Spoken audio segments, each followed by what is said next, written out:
안녕하세요. 와인쟁이 부부입니다. 안녕하세요 시청자 여러분. 무더운 날씨에 잘 지내고 계신가요? 시원하게 칠링한 스파클링 와인이 생각나는 계절입니다. 저도요. 며칠 전에 저희 가게 맞은편 이탈리안 레스토랑 사장님하고 시원하게 칠링한 화이트 와인과 낚시로 잡으신 긴꼬리 뱅에돔이었나요? 네, 긴꼬리 뱅에돔. 맞아요. 와인과 뱅에돔을 한잔 했는데 네. 정말 무더위가 싹 가시는 기분이었어요. 네. 그때 사장님이 저희한테 물어보더라고요. 와인은 병에서 오래 숙성을 시켜야 마시는 거냐고요. 그래서 그 주제를 가지고 이야기를 하면서 와인을 마셨는데 되게 재밌더라고요. 그래서 오늘은 이 주제를 가지고 이야기를 한번 나눠보도록 하겠습니다.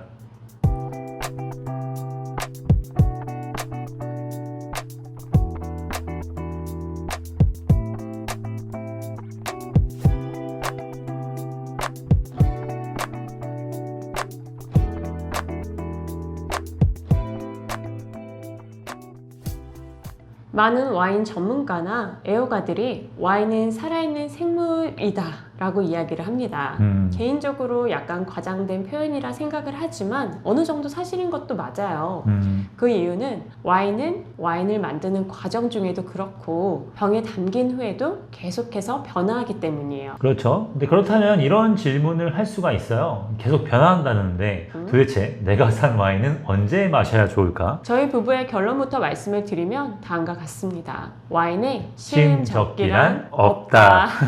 네, 와인 평론가이죠. 맥크레이머는 자신을 쳐서 와인력에서 이렇게 이야기를 하고 있습니다. 와인을 숙성시키는 것은 자식을 양육하는 것과 같다. 부모는 아이가 18살, 30살 혹은 그 어떤 나이가 되었을 때 가장 사랑스러울 것이라고 생각하면서 아이를 기르진 않는다. 소름. 아이들이 자라나는 모습을 보면서 즐거워하고 함께 추억을 만들며 성장하는 단계마다 기쁨을 누리는 것이 더 중요하다. 와인도 마찬가지다 라고요. 오, 너무 좋은 얘기죠? 너무 좋은 얘기인데요.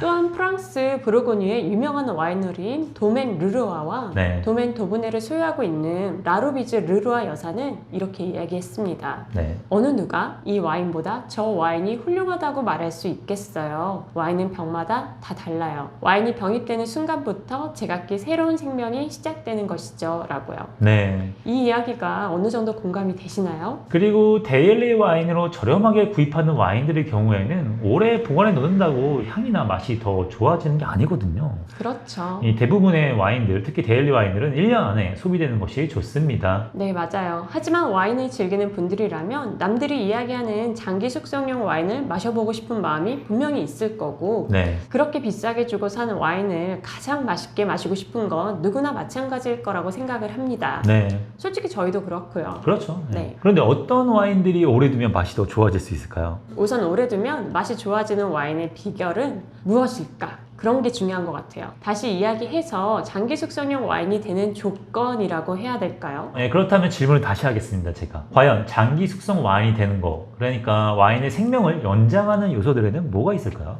타닌과 같은 폴리페놀 성분, 네. 산도, 네. 알코올, 네. 잔여당이에요. 이 요소들이 많다면 병이 된 와인의 생명이 더 연장될 수 있죠. 네. 혹은 시간이 지나면서 더 나아질 수도 있고요. 알겠습니다. 뭐 저희 부부가 늘 하듯이 하나씩 한번 살펴보도록 하겠습니다.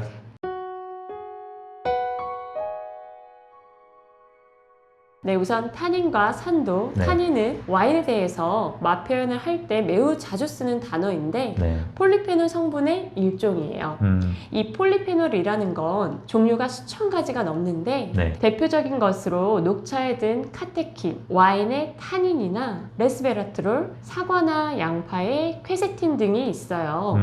폴리페놀은 광합성에 의해 생성된 식물의 색소와 네. 쓴맛의 성분이기 때문에 포도처럼 색이 선명하고 떫은 맛이나 쓴맛이 나는 식품에 많아요. 그리고 정말 중요한 건 네. 폴리페놀에 항산화 효과가 있다는 거죠. 그렇죠. 그게 굉장히 중요한 포인트죠. 그래서 와인은 포도로 만들어지기 때문에 포도에서 비롯된 폴리페놀 성분이 와인에 많다면 와인의 산화가 늦춰질 수가 있다는 얘기예요. 그리고 이제 와인의 산도도 마찬가지예요. 와인에는 포도에서 비롯된 다채로운 산들이 있는데 이 산은 박테리아의 번식을 막아주고요. 와인의 생명력을 불어넣어주기 때문에 장기 보관 와인의 자격을 갖추려면 반드시 산도가 있어야 합니다. 레드와인도 예외는 아니고요. 자, 그렇다면 어떻게 해야 이 타닌과 산도가 많은 와인이 될 수 있을까요? 네, 사실 두 가지예요. 포도 자체와 와인 메이킹이죠. 맞아요. 우선 해당 와인을 만든 포도가 가장 중요합니다. 네, 포도 재배지가 낮에 햇살이 많고 따뜻하면서 밤에는 선선한 기후를 지녔다면 네, 낮에 폴리페놀 성분이 풍부하게 생성이 되고 네, 밤에는 포도의 산이 모일 수가 있거든요. 그렇죠. 그래서 와인에 있어서 때르와가 중요하다라고 이야기하는 거고 빈티지가 어떤지 따지는 거예요. 아무리 때르와가 좋아도 네. 그의 작황이 안 좋아서 포도 농사를 망치면 그 와인이 위대한 와인이 되기는 이미 글렀다라고 볼 수 있으니까요. 맞습니다. 다만 과거에는 빈티지가 정말 중요했지만 지금은 어느 정도 사람들이 인위적으로 와인의 산과 폴리페놀 같은 거를 조정을 할 수가 있죠. 그렇죠. 대표적으로 오크 숙성을 시켜가지고 나무의 탄닌을 와인에 녹아들게 할 수도 있잖아요. 맞아요.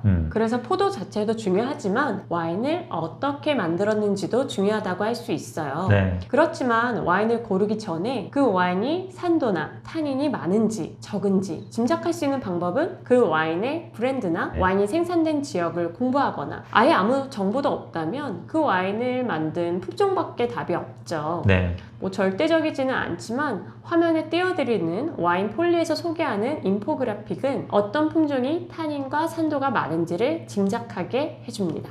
네, 지금 화면에 떠있는 인포그래픽에 대한 링크는 따로 영상 설명에 걸어드리도록 할게요. 하지만 이 인포그래픽은 아주 일반적인 이야기죠. 그렇죠. 탄닌이 풍부한 품종이라도 어디서 재배했고 또 어떻게 관리했고 또 언제 수확했고 또 어떻게 와인으로 만들어졌느냐에 따라서 바뀔 수 있기 때문입니다. 맞아요. 그리고 이런 이야기는 가급적 하고 싶지는 않았지만 가격이 비싼 와인들이 되게 장기 보관에 유리한 와인들이에요. 와인의 가격이 비싸다는 것은 와인을 만드는 과정 중에서 좀 저렴한 와인보다 네. 노력과 수고 혹은 장비나 네. 재료가 더 많이 들어갔다는 의미이기도 하거든요. 그렇죠. 비싼 와인들은 되게 좋은 포도만 골라서 쓰고 농축된 주스로 오크통에서 장기 숙성하는 경우가 많아요. 네, 맞습니다. 이 탄닌과 산도는 이 정도면 충분히 이해가 될 것 같은데요. 네, 그리고 세 번째, 알코올 레벨도 와인의 생명력을 분명히 연장할 수 있죠. 맞아요. 사실 너무나도 당연한 이야기예요. 네. 알코올은 천연 방부제 역할을 하기 때문에 알코올 도수가 높으면 네. 당연히 오랫동안 저장할 수 있어요. 네. 뭐 위스키나 네. 브랜디, 보드카 같은 것들을 실온에서 그냥 대충 보관하는 이유도 알코올 도수가 높기 때문이고요. 그렇죠. 그러면 마지막으로 잔여당도 포인트가 될 수 있습니다. 맞아요. 잔여당이 와인의 숙성을 돕고 생명력을 연장시켜 줄 수 있다는 것에 대해서는 논란의 여지가 좀 있을 수 있긴 해요. 와인의 이 잔여 당분과 숙성에 관한 연관성은 저희도 이렇게 확실치가 않아요. 이 자료를 찾아봐도 갑론을박이 있다고 해야 되나요? 고농축의 스위트 와인 같은 경우에는 SO2가 되게 많이 들어가거든요. 일반 와인보다. 맞아요. 그것 때문에 이 생명력이 연장이 되는 게 아닌가 하는 이 연구 결과도 있어요. 그러니까 이게 과연 당도 때문에 생명력이 연장이 되는 것이냐 아니면 이 이산화황 때문에 연장이 되는 것이냐에 대한 과학적 연구가 더 밝혀져야 된다고 합니다. 하여튼 뭐 역시 이 부분에 대해서 잘 아시는 분이 계시다면 댓글로 알려주시면 감사드리겠습니다. 네. 자, 그럼 다 살펴봤네요. 네. 그렇다면 대표적인 장기 숙성 와인들에는 뭐가 있을까요? 좀 비싼 와인들이 대부분 장기 숙성이 가능합니다. 네. 사실 이 와인이 장기 숙성 와인이라고 정해놓은 건 아니기 때문에 개개인마다 생각의 차이가 있을 수 있다고 생각해요. 네. 하지만 예를 들어 보르도 그랑크리 클래스의 1등급 와인들인 샤또 무똥 로칠드, 네. 샤또 라피트 로칠드, 샤또 마고, 샤또 오브리오, 샤또 라트르 같은 와인들이 장기 숙성용 와인이라는데 동의하지 않을 사람은 없을 거예요. 없겠죠. 네. 없죠. 그 외에도 이탈리아의 바르올로나 바르바레스코 같은 와인들도 그렇고 미국의 컬트 와인의 대표격인 뭐 할란이라든지 뭐 호주의 대표적인 프리미엄 와인인 그랜지 같은 와인들이 장기 숙성용 와인이 아니라고 얘기할 수 있는 사람은 없겠죠. 없겠죠. 네. 네. 문제는 과연 내가 비싸게 주고 산 장기 숙성 와인이 언제 정점에 오를지 어떻게 알 수 있겠느냐인데 선배는 이걸 누가 가장 잘 알 것 같아요.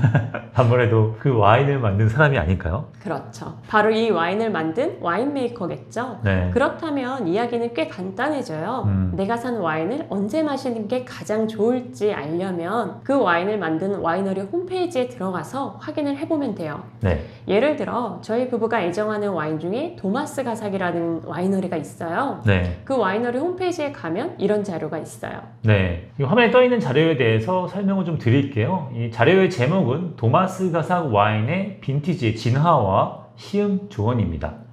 여기서 중요한 단어가 바로 조언이에요. 설사 이 와이너리에서 이와 같은 자료를 제공을 하더라도 이는 조언일 뿐이지 반드시 그렇다가 아니거든요. 왜냐하면 와이너리에서 출고된 와인은 전 세계로 유통이 되면서 각기 다른 환경에 놓이게 되죠. 그 과정에서 각각의 와인은 변화가 모두 다를 수밖에 없기 때문입니다. 맞아요. 와인은 와이너리에서 출고가 되면 네. 배나 비행기에 실려서 네. 한국에 들어오고 네. 수입사와 도매상의 저장고에서 보관이 되었다가 네. 마트나 와인샵, 백화점에 다시 보관이 된 뒤에 네. 비로소 소비자의 손에 들어갈 수 있거든요. 그렇죠. 진짜 실로 많은 손들을 거친 뒤에야 마실 수 있는 게 와인이에요. 여하튼 이 과정에서 어떤 와인은 완벽한 환경에서 보관이 된 뒤에 소비자의 손에 딱 들어갈 수도 있고 네. 반대로 그렇지 않을 수도 있어요. 정말 뺑뺑이를 돌리는 거죠. 그리고 심지어 소비자의 손에 들어와서도 그 와인이 잘 보관됐는지 아니면 잘못 보관됐는지도 매우 중요한 포인트고요. 맞습니다. 지금 보여드리는 자료에도 써 있지만 와인을 눕혀서 14에서 16도의 서늘한 장소에서 보관하는 것을 권장을 하고 있고요. 만약 이보다 높은 온도에서 보관이 되면 숙성이 빨라질 수 있다고 경고를 하고 있는데 이 부분에 대해서 왜 그런지는 다 설명을 드렸잖아요, 저희가. 맞아요. 와인의 보관에 대한 유튜브에서, 그죠? 네. 참고를 하시면 될 것 같고요. 자료를 다시 좀 살펴보면 네. 빈티지별로 세 가지 카테고리로 나뉘고 있어요. 네. 드링크 혹은 레이다운, 그리고 웨이트. 다들 아시겠지만 이 드링크는 지금 마셔도 된다는 뜻이고요. 두 번째인 드링크 혹은 레이다운은 지금 마셔도 좋지만 좋은 환경에서 보관한다면 5에서 10년도 숙성이 더 가능하다라는 거고요. 마지막 웨이트, 마시지 말고 기다리기를 추천하는 거죠. 네. 만약 마셔야 한다면 미리 몇 시간 정도 디캔팅을 하라고 권장하고 있어요. 굉장히 상세하죠. 그렇죠. 네, 이렇게 상세하게 자료를 준비해 놓는 와이너리가 그렇게 많지는 않아요, 사실. 그래도 대부분의 와이너리에서는 자기가 만들고 있는 와인들의 테이스팅 노트를 홈페이지에 올려놓고 있고요. 그 자료를 보시면은 와인의 시음 적기에 대해서도 이 정도까지는 아니더라도 짧게나마 적어 놓기 때문에 확인을 하시면 될 것 같아요, 그거를. 그런데 만약 이런 자료가 없다면 어떻게 해야 될까요? 그렇다면 그 와인을 사신 곳의 전문가에게 물어보시는 게 제일 좋죠. 지금 보면 저희가 지금 와인 세 병이 있잖아요. 이 와인들은 시음 적기가 언제라고 생각을 하세요? 지금 바로. 네, 그렇죠. 오늘 당장. 네. 물론 이 와인들도 시음 피크가 있을 수도 있다고 생각을 해요. 하지만 이런 와인들은 대부분 바로 마셔도 좋다. 굳이 보관할 필요가 없다는 거죠. 저희가 여태까지 말씀을 드린 거는 일부 장기 숙성용 와인에 대한 것이고요. 마트에서 가볍게 편안하게 사시는 가격대 와인들은 그냥 따서 바로 드시면 된다. 맞아요. 라는 게 정답이죠. 제가 최근에 선배를 두고 서울에 친구들 만나러 올라간 적이 있었잖아요. 네네네. 그때 2차로 주연의 집에 갔는데 네. 거기 이제 와인을 보관하는 거를 저한테 딱 보여주더라고요. 보니까는 이미 시음 적기가 지나서 꺾여있는 와인들이 다수 있었어요. 그래서 무슨 와인을 마실까가 아니라 혹시라도 그 와인을 다른 사람들과 마셨을 때 문제가 될까봐 제가 어떻게 했냐면은 제가 다 마셔버렸죠. 혹시 기억나는 브랜드 있어요? 그 중에? 왜 시음 적기가 지났다고 생각하셨어요? 브랜드의 이름을 밝히진 않을게요. 네. 그런데 이제 보르도의 크리 부르주아급 또는 그냥 메도 이 두 가지 와인이었는데 2011년 빈티지, 2000년 초반대 빈티지 이랬어요. 좀 오래됐네요. 네, 근데 그래서 셀러에 들어가 있었나요? 셀러가 아니라 팬트리에 들어가 있었어요. 아하. 네, 그래서 선물 받은 것도 있고 그러니까 좀 의미 있게 마시고 싶어 하길래 아니 오늘 다 마시자. 그래서 우리가 올드 빈티지 와인 또 시음 적기가 지난 와인에서 느껴질 수 있는 약간 매콤한 고무향을 많이 느끼면서 와인을 마셨죠. 아쉽네요 좀. 네, 하지만 바로... 괜찮았어요. 오랜만에 느껴가지고. 그렇구나. 이 정도면 나누고 싶은 이야기는 다 한 것 같네요. 마지막으로 드리고 싶은 말이 있어요. 많은 와인 애호가들이 공감하는 한 가지는 어릴 때 맛이 없는 와인은 시간이 흘러도 나아지지 않는다는 거예요. 즉 좋은 와인은 숙성의 여부와 관계없이 늘 훌륭한 향과 맛을 보여준다는 거죠. 저도 안타깝지만 좀 공감이 되네요. 네, 오래 묵혔다가 지인들과 함께 마시는 장기 숙성 와인만큼 와인을 즐기는 삶에 더한 기쁨은 없다는 생각도 하고요. 네네네. 네. 자, 그럼 저희는 여기서 인사를 드리겠습니다. 네, 오늘도 긴 이야기 들어주셔서 감사합니다. 네. 다음 영상에는 더 재밌는 와인 이야기를 들고 찾아오도록 하겠습니다. 감사합니다. 감사합니다.